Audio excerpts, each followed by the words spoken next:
दोस्तों, उत्तराखंड जिसे देवभूमि भी कहा जाता है, यहाँ पर कई पवित्र नदियों का संगम स्थल है।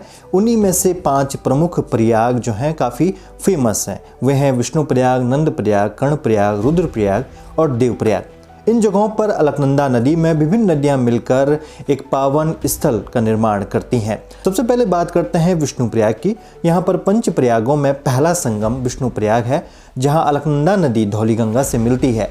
अलकनंदा नदी का उद्गम सतोपंत ग्लेशियर से होता है, जबकि धौलीगंगा उत्तराखंड के नीति घाटी क्षेत्र से निकलती है और इस संगम के बाद संयुक्त होकर नंद प्रयाग की ओर बढ़ती हैं। नंद प्रयाग में आगे चलकर अलकनंदा नंदाकिनी नदी से मिलती है। नंदाकिनी नदी नंदा देवी पर्वत श्रृंखला से निकलती है और यहाँ पर धार्मिक रूप से महत्वपूर्ण इस संगम स्थल का निर्माण करती हैं। आगे नंद प्रयाग से निकलकर अलकनंदा नदी कर्ण प्रयाग में पिंडा नदी से मिलती है। पिंडा नदी का उद्गम स्थल पिंडारी ग्लेशियर से होता है और कहते हैं कि कर्ण प्रयाग का संबंध महाभारत काल के योद्धा कर्ण से है। यहाँ पर उन्होंने घनघोर तपस्या की थी।